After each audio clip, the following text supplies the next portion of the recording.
Então, bom dia, né? Vamos estar iniciando a nossa aula.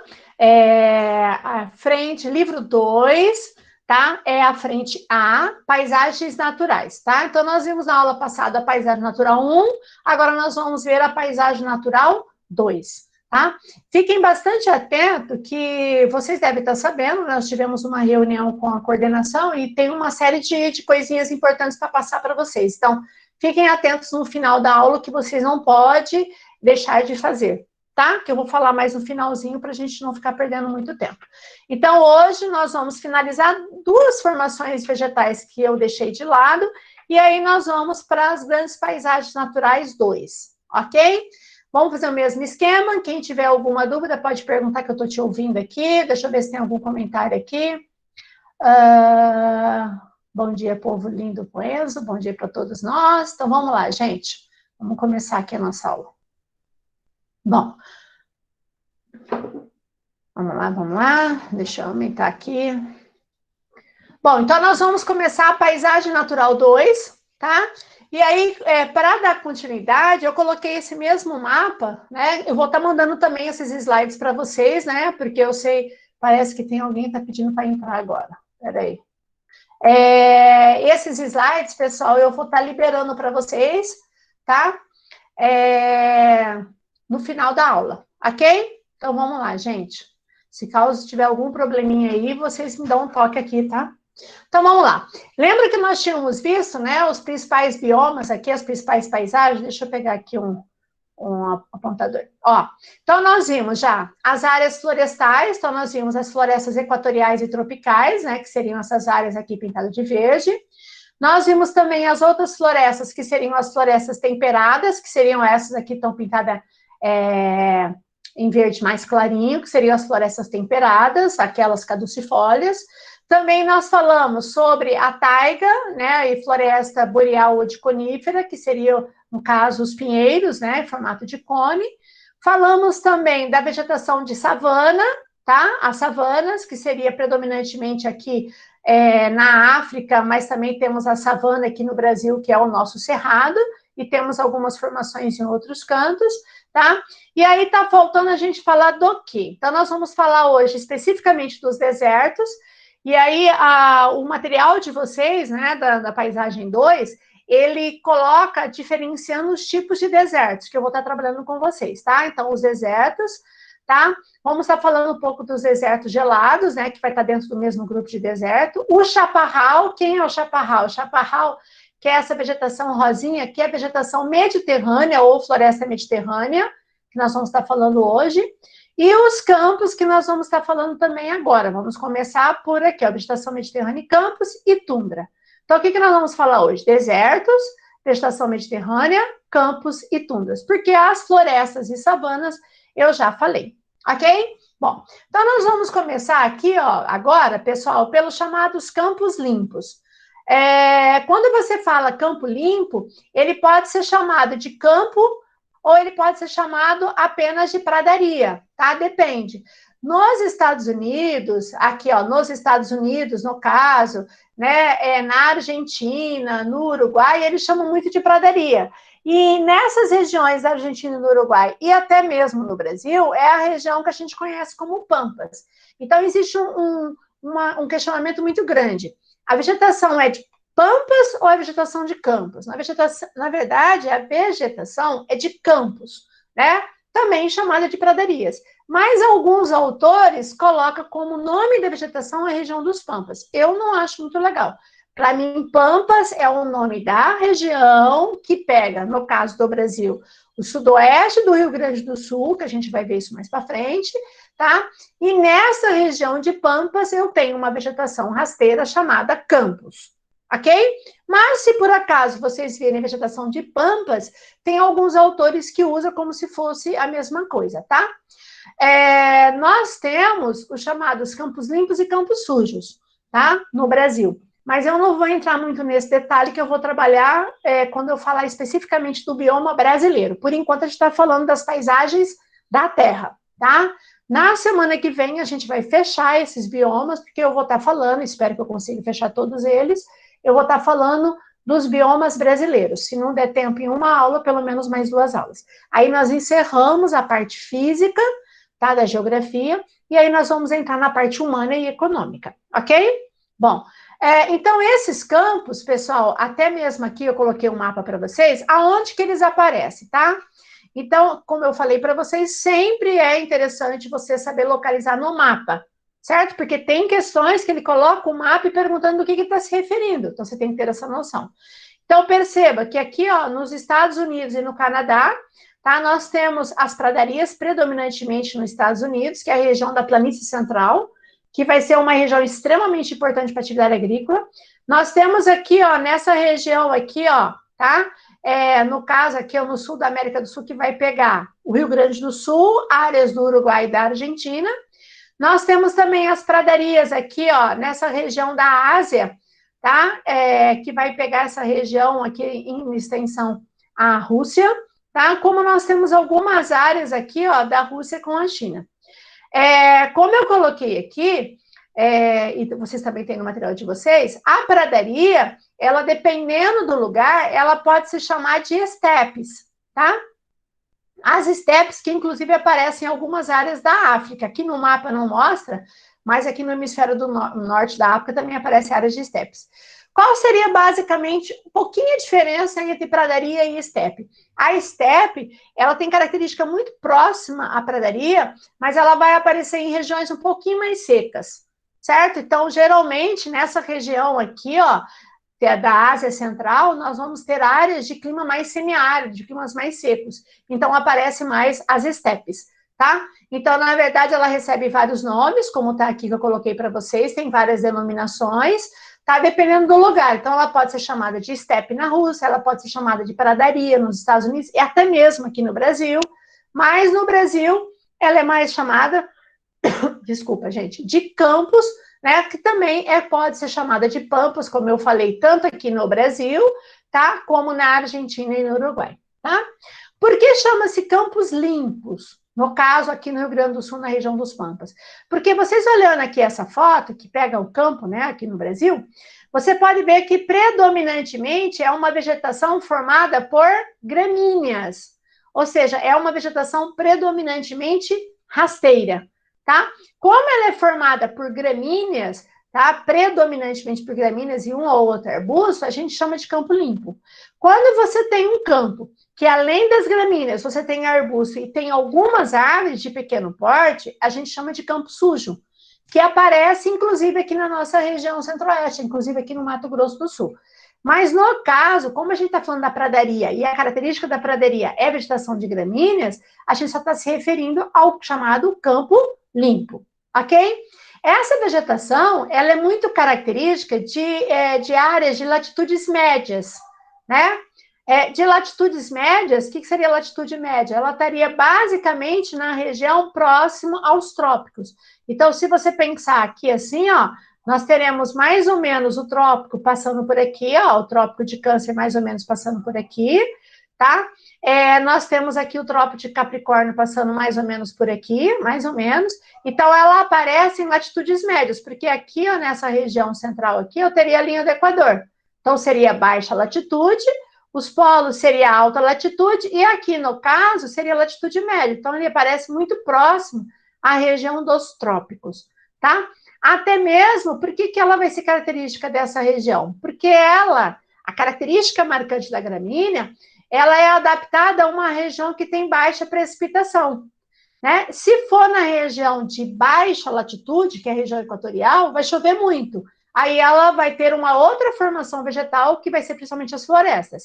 Então, por que as gramíneas, por que os campos, por que as pradarias aparecem mais nessas regiões próximas aos trópicos? Porque ela é uma vegetação adaptada a uma baixa precipitação, certo?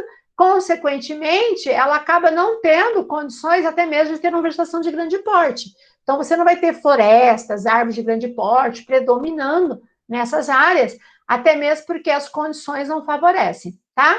Então, ela é formada por gramíneas e ela vai ter uma pequena diversidade não só da fauna e da flora. Detalhe, eu não coloquei aqui, mas na apostila de vocês, se não me engano, está escrito, se não estiver, estou falando para vocês, que essa vegetação de campos, nessa região aqui, ó, da Ásia, nessa área específica aqui, ó, da Ásia Central, principalmente nessa área que seria a Ucrânia, mais aqui na Ucrânia, bem nessa região ao lado do Mar Negro aqui, ó, tem a Ucrânia, tá?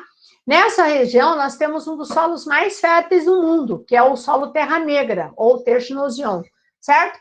E a pradaria aparece muito nessa área de solo bastante fértil aqui na Ucrânia, ok? Então, de certa forma, não é porque ela aparece numa área de baixa precipitação ou que ela é uma formação predominantemente de gramíneas, que necessariamente o solo não tem que ser bom, tá? Você pode ter solo de grande fertilidade. Bom, como nós temos essa vegetação que ela é mais baixa, né, chamada de herbácea, né, ou gramíneas, ela é muito favorável a qual atividade? Ora, ela vai ser atividade favorável à pecuária.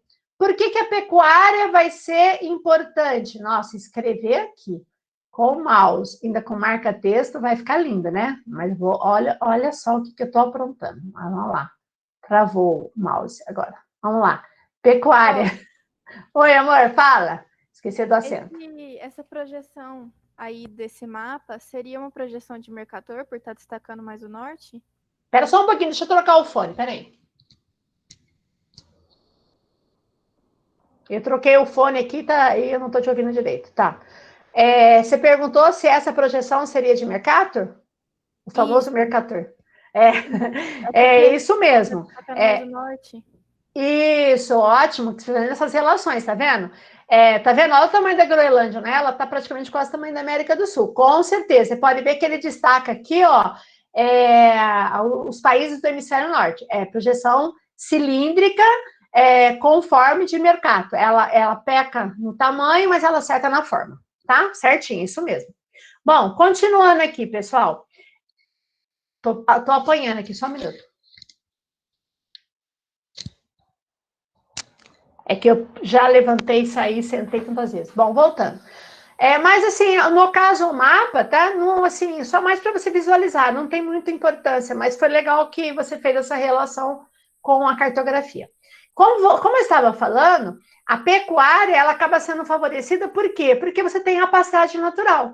Então, quando você pega aqui, ó, os Pampas, no Rio Grande do Sul, tá? Ele vai ser largamente utilizado para a criação de gado, porque você tem a pastagem natural. Porém, também favorece a atividade agrícola, porque como ela aparece em áreas geralmente mais aplainadas, mais de planícies, como na região central aqui dos Estados Unidos, ó, ela vai ser facilmente favorecida para a atividade agrícola, porque você facilita até a retirada dessa vegetação, tá? Para a atividade agrícola.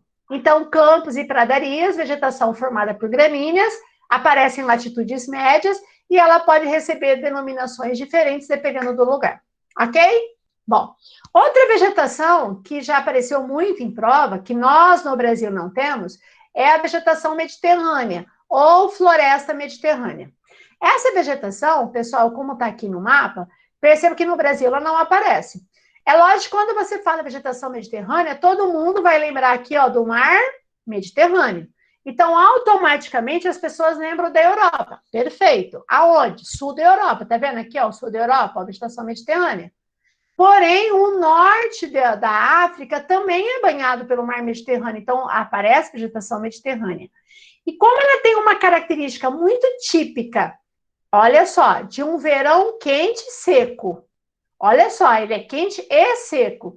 E o inverno, ele é ameno e chuvoso, certo? Diferente do clima tropical, que o nosso clima tropical ele é quente, mas ele é chuvoso.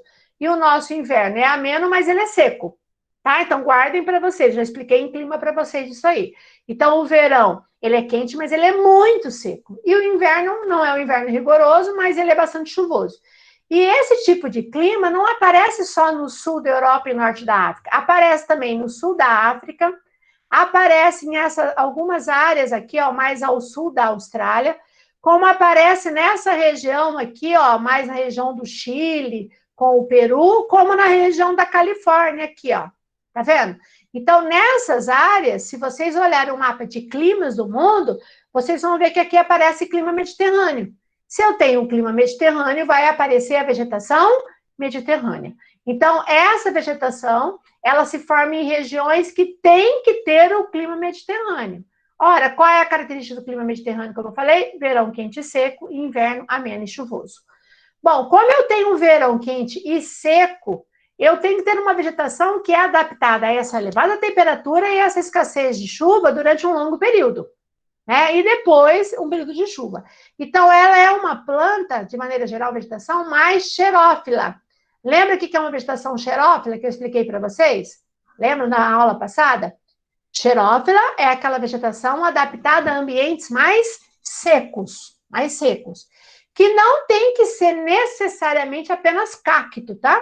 As pessoas, quando falam vegetação xerófila, todo mundo só pensa em cacto. É lógico que o cacto, a cactácea, é a característica marcante de uma vegetação xerófila. Mas você pode ter outras espécies, como vocês podem olhar na foto aqui, que ela tem uma característica xerófila, mas ela não é formada por cactáceas, certo? Bom, quando você fala em vegetação mediterrânea, essa vegetação, ela tem uma característica bem marcante. Ela é formada por essas espécies chamadas maquis e garrigues. Gente, você está fazendo um exercício, viu lá? Formação de vegetação maquis e garrigue, sem erro, vegetação mediterrânea. Essa característica, ela é típica de vegetação mediterrânea. Então, nessa região aqui, ao sul da Europa, você vai ter essa vegetação aqui, ó, semelhante. Isso aqui é uma imagem do sul da Europa, tá? Tem algumas áreas que ela passa a ter uma vegetação de maior porte, ela tem algumas vegetações, algumas árvores de grande porte. Aqui, no caso, na foto, aparentemente ela ficou mais rasteira e arbustiva, né? Mas ela pode aparecer de grande porte, tanto é que ela também é chamada de floresta mediterrânea. Só que ela tem uma floresta com uma característica totalmente distante daquelas florestas que nós vimos. Tá? Ela está mais característica arbustiva do que arbórea. Ok? Outra coisa super mega importante. Como você tem um verão muito quente, tá? Você fala, nossa, muito quente, para padrão de clima temperado, porque aqui é regiões temperadas da Terra, tá? Você vai ter um verão quente e muito seco. Qual é o maior problema que acontece todo ano? Tomara que esse ano esse problema não aconteça para piorar a situação do mundo, tá? Acontece muito, principalmente no sul da Europa e na Califórnia. Vocês sabem me dizer qual é o maior problema? Que quase todos os anos a gente escuta alguma notícia. Queimadas? Isso, as queimadas, galera. Aí vocês lembram, por exemplo, aqui, ó, mais ou menos há uns 3 anos atrás, a grande queimada que teve em Portugal. Eu não sei se vocês lembram, inclusive pessoas que morreram tentando fugir do fogo, né, por uma BR, né, cercada pela vegetação, queimou tudo e as pessoas ficaram presas no meio do fogo. Os carros foram carbonizados, as pessoas morreram carbonizadas. Há mais ou menos, estamos em 2020, há 2 anos, mais ou menos, se me falha a memória, teve uma grande seca e uma grande queimada na Grécia, onde várias pessoas morreram na Grécia, até mesmo que fugindo do fogo foram em direção ao mar, entraram na água, no mar, para fugir do fogo, e muita gente morreu afogada e não queimada, tentando fugir do fogo, foi entrando no mar e acabou morrendo afogada.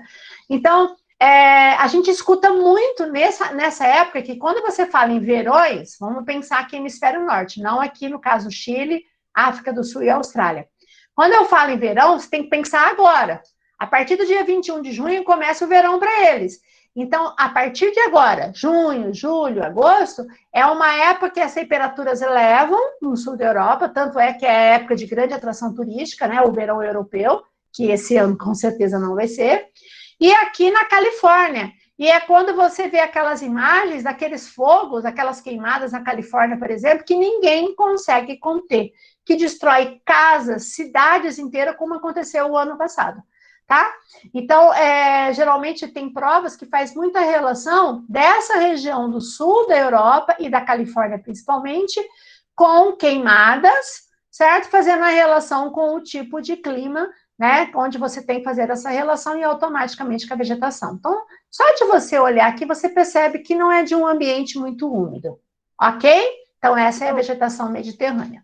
Bom, os maquis e os garrigues são exclusivos do Mediterrâneo? Sim, são espécies típicas de vegetação mediterrânea. Então, está fazendo um exercício, apareceu lá, maquis e garrigue Você pode procurar a alternativa lá, vegetação mediterrânea, tá?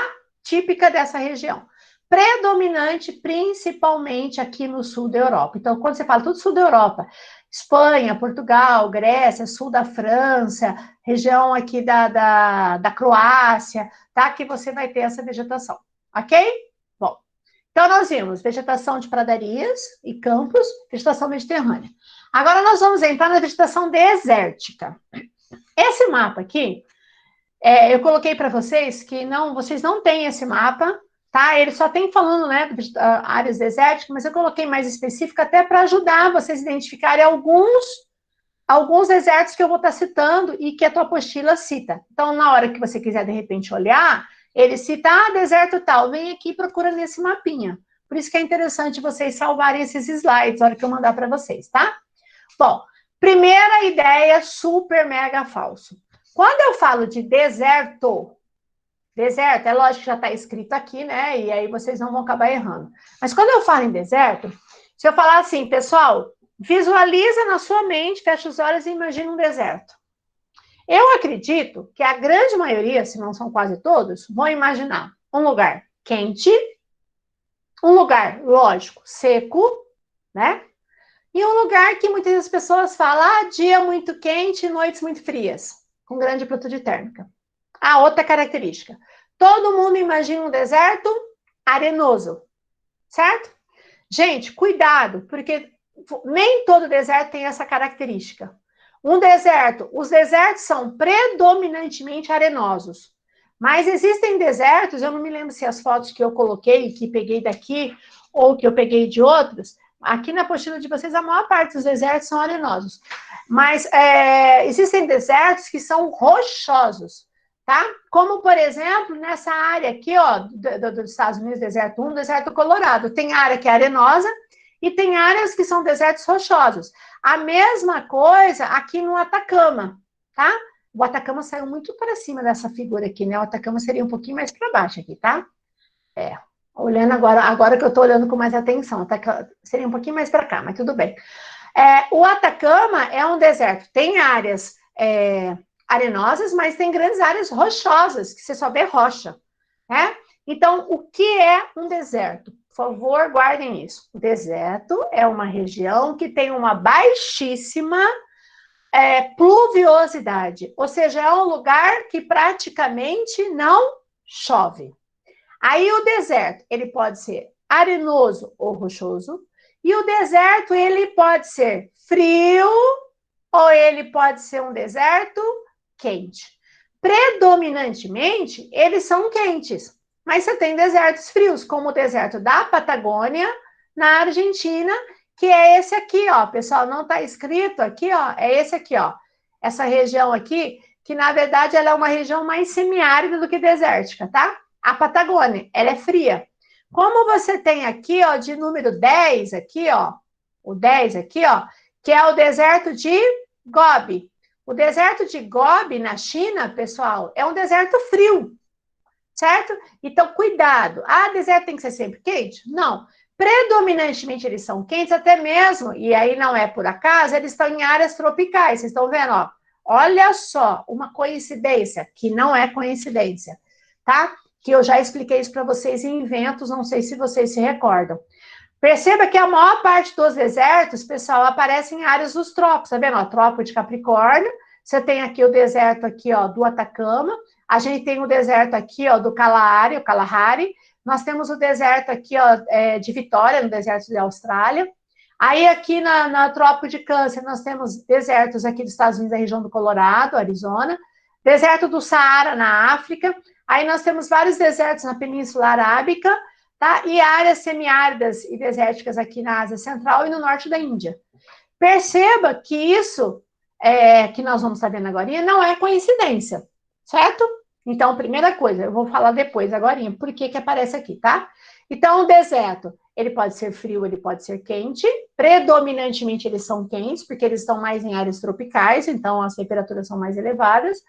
O clima de deserto, ele é seco de maneira geral, inferior a 200 milímetros anuais.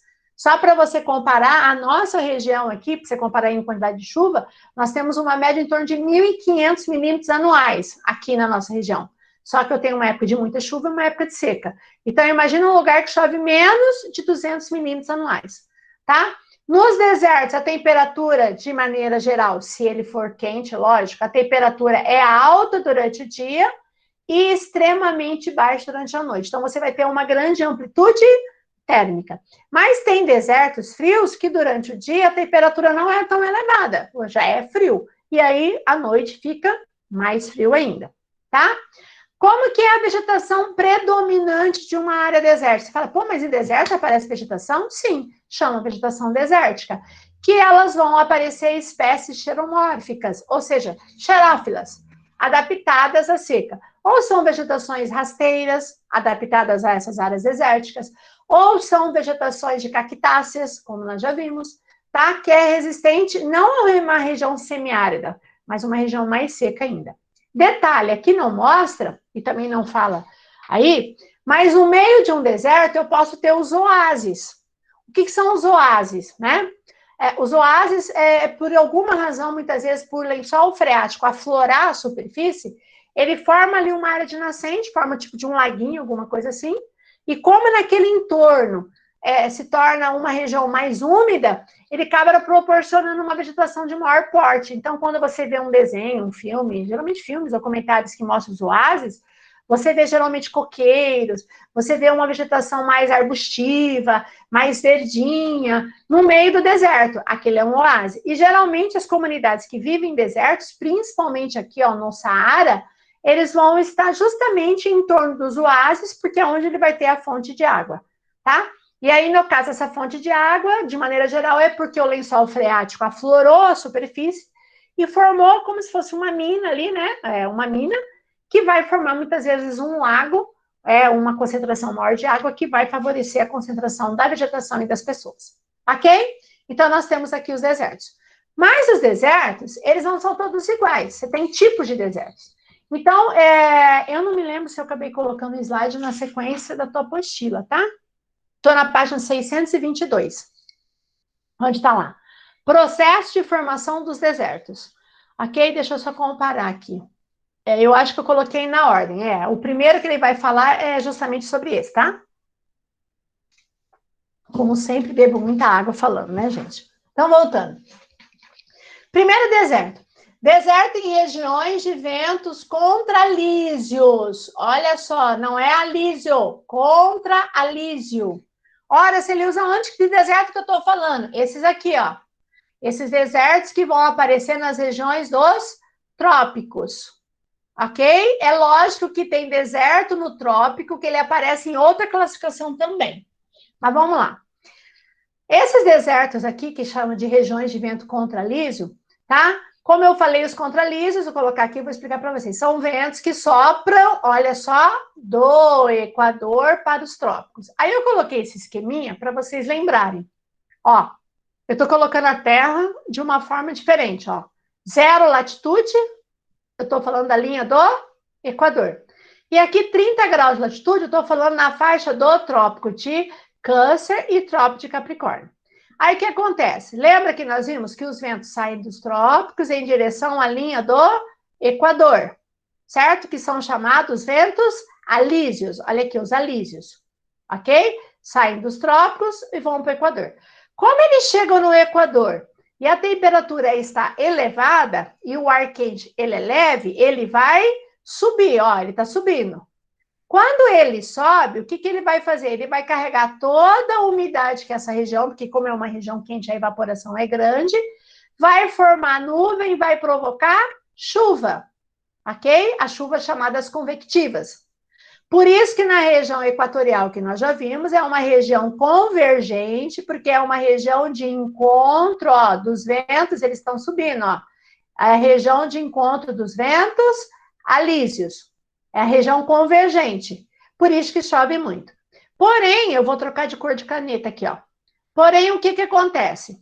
Esses ventos, quando ele chega lá no alto da atmosfera, que está fazendo assim, ó, vem aqui, subiu. Lá no alto da atmosfera, ele fica frio, tá? Porque quanto mais alto, mais frio é. Ele se torna denso, e aí o que vai acontecer? Ele vai descer, tá vendo que ele tá descendo, ó? Quando ele desce, ele vem com o nome de contra-alísio, certo? Contra-alísio. Então, a hora que chega no Equador é o alísio, sobe, ele desce. A hora que ele desce é o contra-alísio. Aí, o que acontece? Como ele está descendo, pessoal, o que vai acontecer? Esses ventos, eles chegam secos aqui, ó, eles estão secos nos trópicos, ok?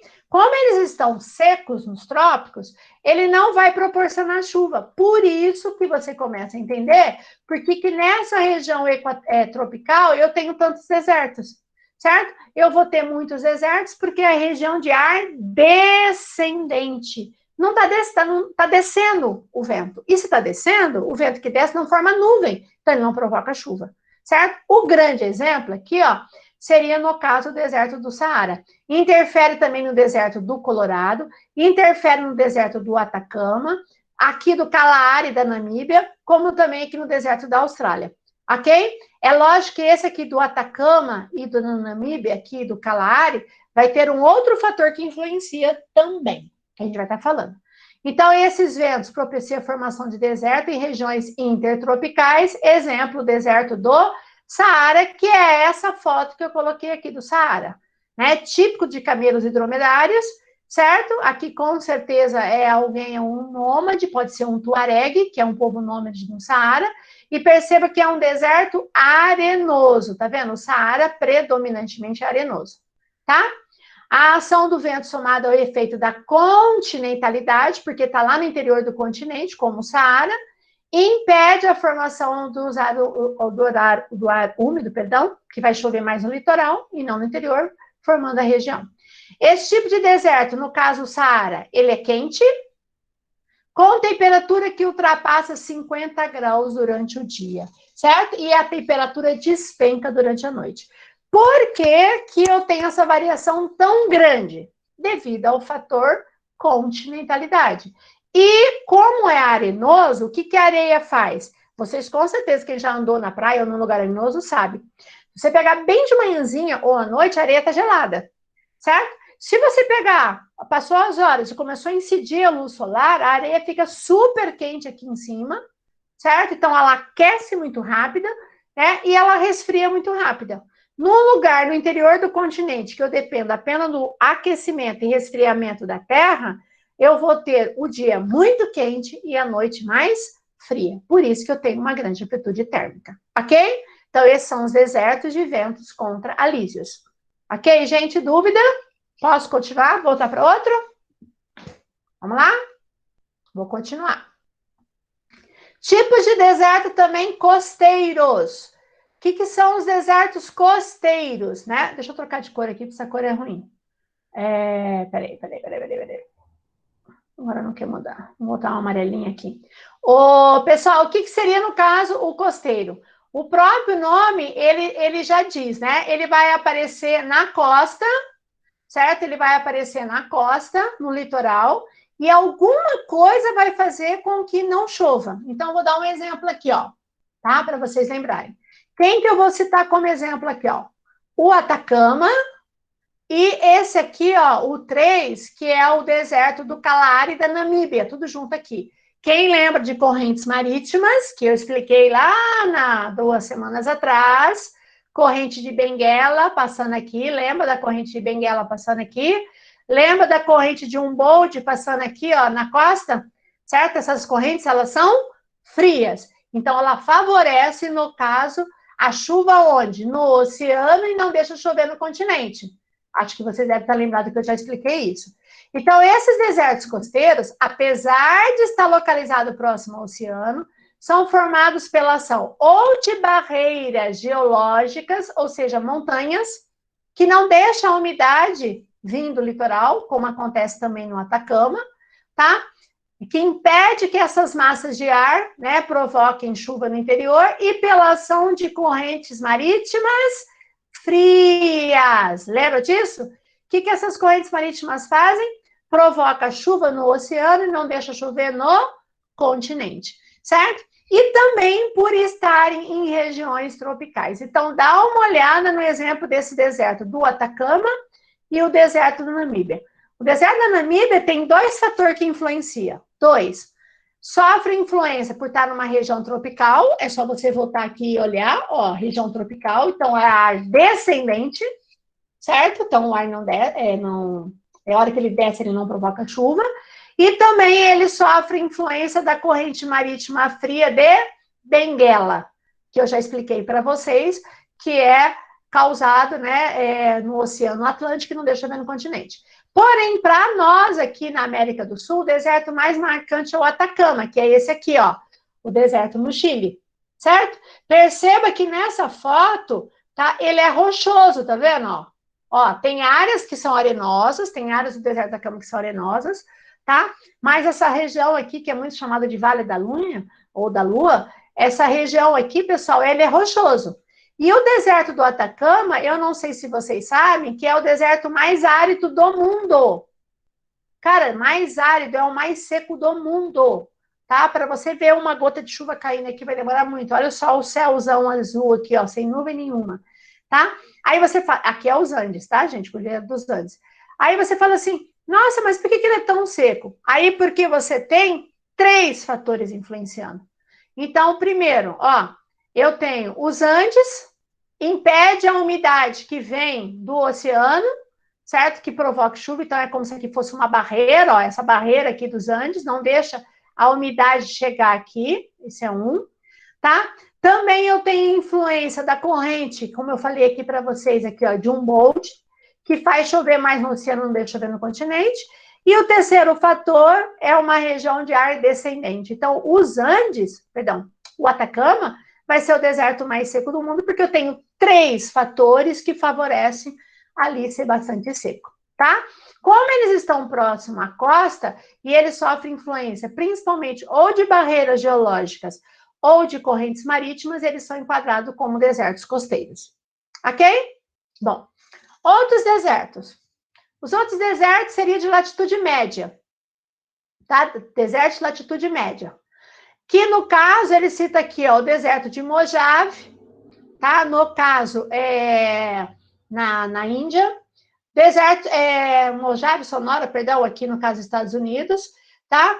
Que é, olha só essa foto que eu coloquei aqui para vocês, esse é o deserto de Sonora, no Arizona, que faz parte aqui de toda a região do Colorado. Pessoal, dá uma olhada. Aqui atrás, ó, eu tenho as montanhas rochosas, certo? As montanhas rochosas.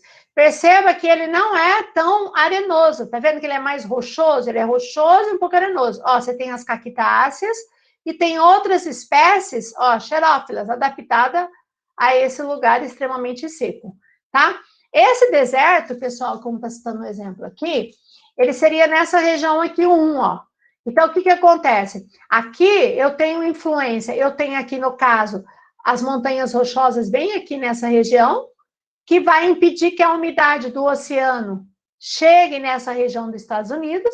Fora que também vocês devem estar lembrados, eu vou mudar a cor de caneta aqui, a gente tem também, que droga, vamos lá, aqui também a gente tem uma corrente aqui, ó, corrente fria, chamada, apesar de ter feito cor vermelha, né, deveria ser azul, corrente fria da Califórnia.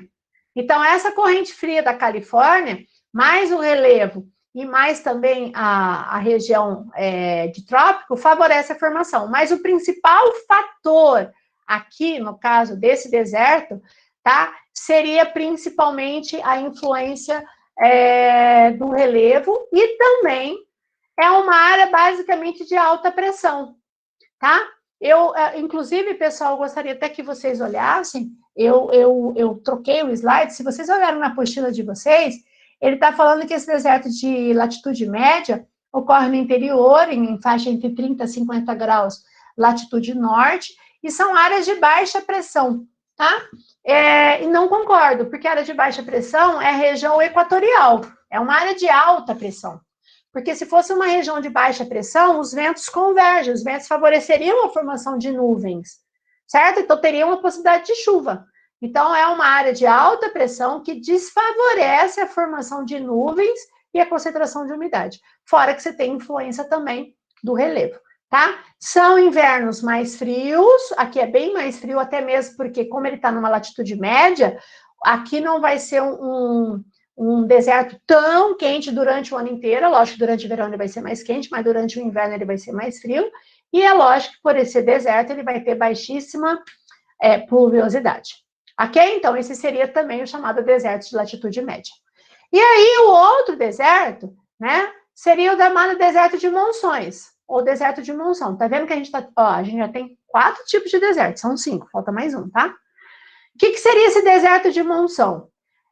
Vocês lembram que eu expliquei para vocês o clima de monção, que é aquele vento que vem do Oceano Índico, certo? Que vai provocar muita chuva, certo? No continente durante o verão, favorecido pelos ventos alísios, certo? Então, o que vai acontecer?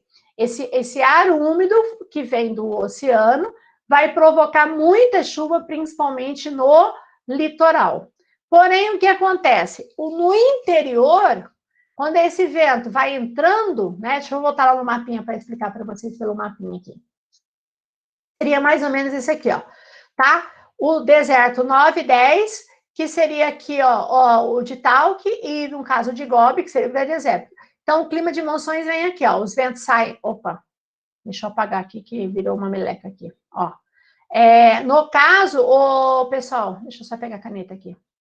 Eu pego o marca-texto, porque a caneta fica muito fininha, tá? Ó, no caso, os ventos saem aqui, ó, e vão em direção ao continente. São os ventos de monções, provocando chuva. Aí, o que acontece? Eles deveriam estar provocando chuva. Só que, primeiro, mesmo que eles consigam passar pela cordilheira do Himalaia, que está aqui, que não consegue, fica concentrado aqui, o que acontece? A hora que eles chegam nessa região central, já está seco, certo? Então, essa região do interior da Ásia, principalmente do norte da China, da região da Mongólia, você não vai ter muita chuva, porque esses ventos não conseguem levar a umidade até lá, fora que também tem a cordilheira do Himalaia que favorece, ok? E aí, esses ventos não adentram o continente, perde a umidade, responsável por uma região mais árida no interior. O grande exemplo, eu posso falar do deserto do Rajastão, na Índia, que é o chamado deserto de Thar. Não sei se vocês já... Não é Thor, tá? É Thar, deserto de Thar, que fica na região chamada Rajastão, na Índia, tá? Como também na verdade, é tudo aqui um só, tá? Não, porque é a mesma coisa. E no caso, pessoal, eu teria também o deserto de Gobi, que eu poderia citar, ok? Então, essas áreas desérticas, eu não sei se vocês perceberam até então, todos esses desertos aqui, mesmo eles sendo chamados de deserto de ventos contralisos, desertos costeiros, deserto de latitude média ou deserto de monções, perceba que geralmente você não tem uma causa de deserto, você acaba tendo muitas vezes um conjunto de fatores que favorece essa região ser desértica, né? A mesma coisa que você pensar aqui, né? Nossa, cara, mas por que bem aqui na região central da Ásia não chove? Vai ter um fator ou um conjunto de fatores que favorece isso. A mesma coisa aqui, ok? Então, esses seriam os principais desertos. E aí, galera, um outro deserto que é chamado de deserto por outra característica são os desertos polares, tá? Os polares, que estão localizados na Groenlândia, né? Mais na Groenlândia, até algumas áreas da Rússia e na Antártida, tá? Como eu coloquei aqui, como está na tua apostila, diferente dos outros desertos, ele não é porque não chove.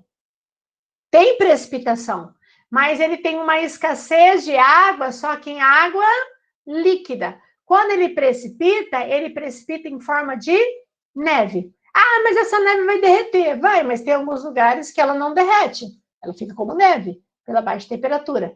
Então, a falta de água líquida nessa região, em alguns lugares que essa neve nunca derrete, impede o desenvolvimento de algumas espécies, tá? Onde o solo não consiga ficar exposto.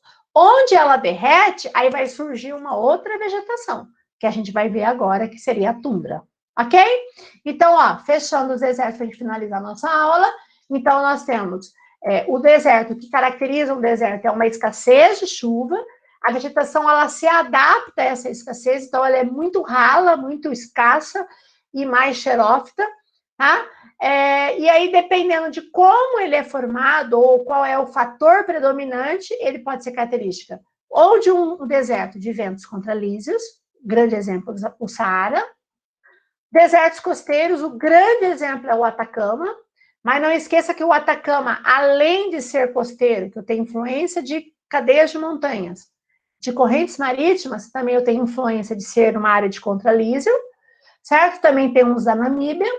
Os desertos de latitude média, como os acontecem nos Estados Unidos, certo? Que é uma região que não favorece a formação de chuva, apesar de ter outros fatores que influenciam. Os desertos de monções seria porque essa umidade que vem do Oceano Índico não consegue penetrar e provoca, então vai ser típico do Paquistão, da Índia, da China, ok?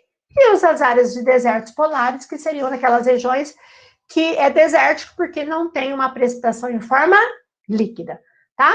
Mas se a gente for analisar, não seria bem uma característica pura de deserto. Mas a apostila colocou e existe essa classificação, então eu citei. E aí, para finalizar, galera, tá? Nós temos a tundra. O que é a tundra? Gente, essa aqui é outra coisa também que você nunca pode errar. Falou em tundra, você tem que lembrar de regiões do Círculo Polar Ártico. Então, olha o mapinha. Ó, vai pegar, ó, Alasca, Canadá, áreas da Groenlândia, da ilha da Groenlândia, tá? Norte da Europa e Rússia. Então, ó, vai pegar a Rússia, norte da Europa, aqui a gente tem a Groenlândia, e aqui nós temos Canadá e o Alasca, né, que é território americano, certo? Essa região, pessoal, você vai ter o clima polar. Como que é esse clima polar? Eu tenho o verão polar, que é quando derrete a neve, que como está mostrando aqui, ó, derreteu a neve no desenho, certo? Aí essa vegetação que fica adormecida durante toda a época de outono e inverno, que é da precipitação de neve, ela volta a brotar, ressurge, ela chega até a florescer, certo? E ela acaba sendo a grande fonte de alimento de várias espécies que vivem nessa região, certo? Só que aí o que acontece? Quando começa a época de transição já para o outono e inverno, tá? Começa a precipitação de neve, encobre toda essa vegetação, certo? Aí ela entra em dormência.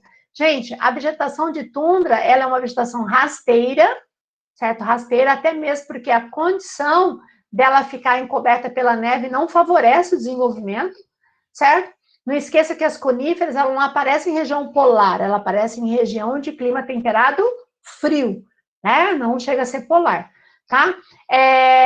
Aqui, como eu tenho essa característica de clima e de vegetação muito rala, muito rasteira, né, e de pouca diversidade, ela caiu frio intenso, ela acaba limitando o desenvolvimento de espécies, não só de vegetais, como de animais. Então, falou em tundra, você tem que pensar em regiões mais frias, ok? E aí tem aqui uma foto, né, da vegetação quando ela aparece nessa época do ano agora que eles estão de primavera, verão. Tranquilo? Bom, e aí para finalizar, galera, tarefinha. Presta atenção aqui. Vocês estão me ouvindo? Atenção, atenção, e quem não está aqui ao vivo, que for assistir essa aula, galera, depois preste atenção. Seguinte, duas coisas. Primeiro, tarefa. Livro 3, está aqui, frente A, página 626, os números 2, 3 e 6. Como agora nós estamos tendo que prorrogar essas aulas, né, não presenciais, vocês estão sabendo, até que a sede libere a gente ter aula presencial, porque a gente não está liberado para ter aula presencial, nós temos que comprovar todas essas atividades. Então, vocês já devem estar sabendo, eu vi ontem no Classroom da escola, que já tem atividades que eu vi que vocês postaram da Ana Paula, que vocês postaram do Valdivino, certo? Então, o que eu vou pedir para vocês, porque é uma coisa que foi fechada numa reunião com a coordenação. Essas atividades, 2 e 3, vocês vão fazer e eu vou estar dando o prazo, tá? Eu vou estar dando até a próxima aula, então até terça-feira, certo? Mas não deixa para fazer por última hora, senão acumula. Vocês vão estar fazendo, que é super rápido, são 2 questões de múltipla escolha. Por favor, não vai lá e marque apenas a alternativa, tá? Por favor, tentem fazer. Se você errar, vai lá e corrija. Veja por que você errou. E a 6, pessoal, ela é uma questão aberta. Então, por favor, não vá lá apenas e copiem. Tenta fazer, ok? Que eu vou estar lendo, eu vou ler, ok? Então, vocês vão estar fazendo. Vocês vão tirar uma foto para mim, certo? E vocês vão postar essa tarefa lá no Classroom de Geografia da professora Celilza, essa atividade desenvolvida. E eu vou marcar quem fez e quem postou. Se você fez e você não postou, certo? Não vai ser marcado como tarefa feita. Essa é a tarefa feita. Como se fosse aquela tarefa que vocês faziam lá na sala que eles marcavam. Ok? Além dessa tarefa, vocês têm a tarefa online, que já está mandado, aí os 3 exercícios de geografia para vocês estarem fazendo, à tarde, a tarefa online, ok? Então, o que vai diferenciar é que essa tarefa que a gente está passando para vocês fazerem do seu material, certo? Vocês têm que tirar uma foto e postar para mim lá na minha pastinha da geografia da Celilza, ok? Ainda não postem agora, por quê? Porque eu vou estar colocando esses slides, essa atividade lá no Classroom, à tarde eu vou estar colocando isso, e aí vocês entram lá na minha atividade e postam essa atividade que eu marquei para vocês fazerem, ok? Mais para frente nós vamos fazer também, pelo Classroom, a prova aberta, que aí eu vou estar avisando vocês com antecedência, ok? Outra coisa, fechando aqui, tá fechando o slide. Pessoal, outra coisa aqui para a gente estar finalizando, tá?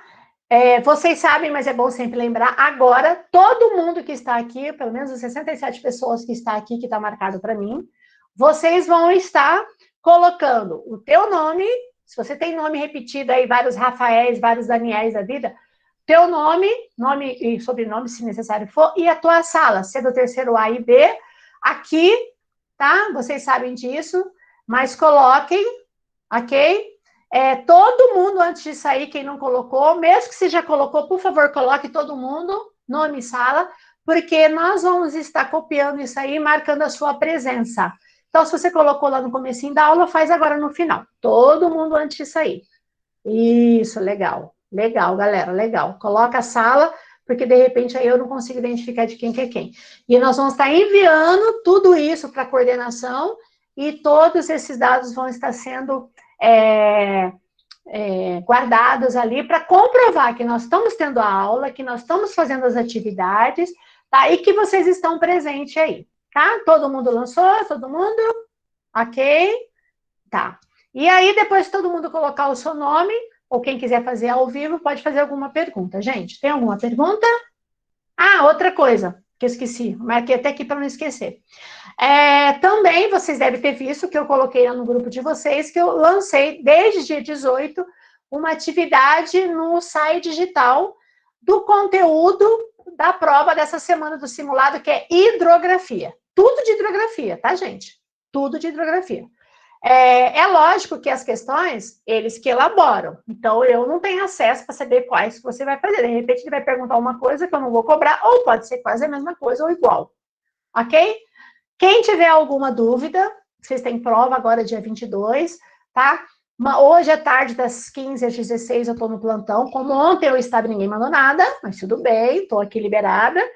Mandem no plantão nesse horário, porque, gente, nós estamos muito sobrecarregados, é muita coisa para fazer. Então, muitas vezes você mandar separado, muitas vezes não dá tempo de eu estar respondendo, tá? Todo mundo colocou o nominho, nome, sala, tá. Alguma pergunta sobre o conteúdo? Podem fazer digitado ou podem também falar. Vai lá, porque eu já vou encerrar. Professora, Oi, pode falar, amor. Sobre uma questão na página 620. 620? Isso. Qual o número da questão? 6. 3? 6. 6? Isso. Ah, tá. Aí tá dando um retorno que você fala. Pode falar, amor. Fiquei em dúvida, tipo, eu fui atrás da resposta e ela falava que a resposta E, mas por quê? É que ele está pedindo para você analisar a vegetação conforme a temperatura e pluviosidade. Se vocês forem ver, deixa eu analisar aqui. A temperatura, perceba que quanto maior a temperatura e maior a precipitação. Então, no 5 é o lugar que mais chove e é mais quente. Então, provavelmente, é a região equatorial. certo? Porque aí você vai pensar, pô, onde que mais chove? Região equatorial e onde é mais quente? Região equatorial. Conforme você vai para o 1, pela característica, ele está colocando como latitude, você está distanciando em relação, no caso, aos polos. Então, ele colocou como a vegetação 4, aparece a savana, pode ser porque é uma zona tropical, e a 5 só pode ser floresta tropical na 5, porque é uma região que chove muito e é quente, entendeu? Então, deve ser uma região equatorial, então aparece florestas. O que você tinha colocado? Eu tinha colocado a B. A B? Não, então, a 1 não seria estepe. Como é uma região que está lá praticamente que chove muito frio, provavelmente a 1 seria a tundra. Talvez você até errou porque nós não tínhamos falado da tundra. A 3, savana, a 3 e 4 até que daria para você confundir com savana. A 3 que você colocou savana não estaria tão errado. Mas a 1, a estepe, como nós vimos, aparece em áreas mais temperadas e não tão polares, entendeu? Acho que foi isso que você errou, estava faltando nessa aula de hoje. Beleza, obrigado, professor. Nada, amore. Mais alguma pergunta? Mais alguém? Mais alguém? Então tá. Galera, então quem tem dúvida, manda pergunta que vocês têm aula agora, né? Vou dar um tempinho para que vocês tenham a próxima aula. A gente se vê na próxima aula, tá, galera? Não esqueça que eu vou colocar no Classroom ainda as atividades para vocês fazerem. Depois que eu colocar, que vocês vão lá e postam a foto, tá? Porque senão você não vai encontrar atividade para você postar. Tranquilo? Então tá, gente. Um beijo para vocês. Vou estar fechando aqui a nossa gravação. E aí eu fico um minutinho para falar com vocês se vocês precisarem, tá? Beijo, gente. E tchau, tchau. E até a próxima aula.